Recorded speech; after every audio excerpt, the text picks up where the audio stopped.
subscribers ari kuwanda mukunakirwa nezvinhu aiwa makuwa munoada chipi yangu saka ndicharamba chikupai because ndine makuwa akaenda ndiri murume pandito ngemukadzi saka right nyaya iri panapa ndeyekuti pana jamwana anoti DJ Fidel wakamboita song yavo tokive zvoita mukurumbira saka ndo panongoshandisawo zita rake kuti Fidel ndo parinozikanwa but akapera zvake stinji saka zvaitika Fidel wanga netimu yake yashanda nayo Fidel vachishanda netimu yake vachiita madj magroups chichichichiche malockdown saka Fidel vakazosvika pakuti mugroup akazobvisa maadmin ese ndeakurana iyi nyaya yandakusangana nawo magroups emu wazana press statement razobva kune because group ravo rainzi Zim Clash Vibes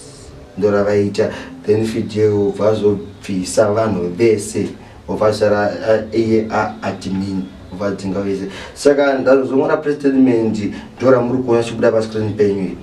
rokutaura kuti zvoni iri ranyorwa nomwe wake ndizoti ndianani omwe wake but iri kutaura kuti havasisikwa ikoko ivo vane ravo group rinonzi Clash Vibes izvi zvavideo zvaikuitawo ndezvemusoro wake but still boys tiri panyaya panchoka social love azopindira chibaba achitombonakirwa chingachitoshaudha kise Calaz anzi Fokoro andimukwana ndozi kubuda pascreen penyu apa andisiye mfana ite zvinhu zvake musarwadziwe nemfana maiziya but this newo vanchoka wanewo manager wake munyowandowana iyo azvitofiti yake anga achitukawo stana Max Nyandoro amene mumwe producer angachinzi ngoshani anenge lazitiye because ndiye amene taurawo pamusoro penyaya iyi saka sisare zvozoremeka zvoneremeka amana keep on subscribing zviri kupisa naskimbo tosangana pachikamu chinoita se chinochera pisa ona chi kuno mwana wada kuakira panyaya yavanchoga iyi wadatanga kuita malive wadatanga kuti vachibooste mafollowings avo vachiite sei ndakazonzonzi boskawara pane chimwe chiproducer chandichikudhisai hameno kuti chinonzi hameno handitozive zita racho iwe wadatanga kuchiakira nhasi pese apo wanga uri kupi wakamanikidzwa here kumurekodha wadi kurega kumurekodha mukomana kwamuzvita yanzi yeboskawara imbudzi undoona ndiri mbudzi here ko iwewe kuwewe takambokuudza here kuti uri ngochani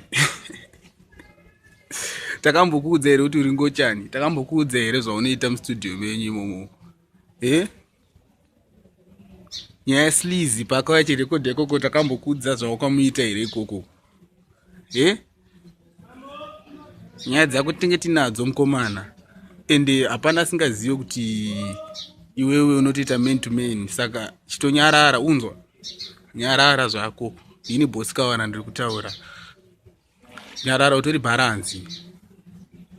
ende ndiwerengere mighty songs awakaita kuti mangani ndiwerengere mighty songs awakaita zvakumukira uchiti boskawara imbudzi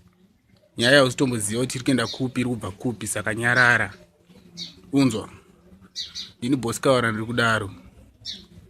nyarara shamwari ita chigei chako zvakanaka siyana nesu uzvibata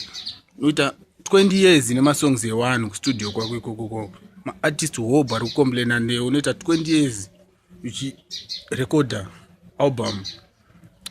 maartist hobo achatode kuuya kustudio kwako nenyaya yekuti unopedza gore unopedza makore une maprojects awo saka kuita unyarari newe stana yo nyaya ngohakira chii chauri kuhakira ichocho anastana nyaya kuti anastana imimi kuri kungoenda mhepo ndokwamunongoendawo memudaita mbiri nezvinhu zvikutrenda brain dzenyu inherera anastana zvinhu zvikutrenda ndozvamunemudaita nazvo mbiri itai mbiri nemasongs itai mahit songs kunodaita mbiri nezvinhu zvikutrenda hatina kana daka naCalaz hatina kana daka neala nation imimi ndimuda kuti tadaka nastana imimi ziva zvamukutaura newe Max Nyandoro basa roda fambisa nzvekunyeba uchitanisha maimages evanhu fambisa maprati ekunyeba uchitanisha maimages evanhu da kubhutsa ka YouTube channel kako da kuona tumari fambisa nzvekunyeba tiri kuzivai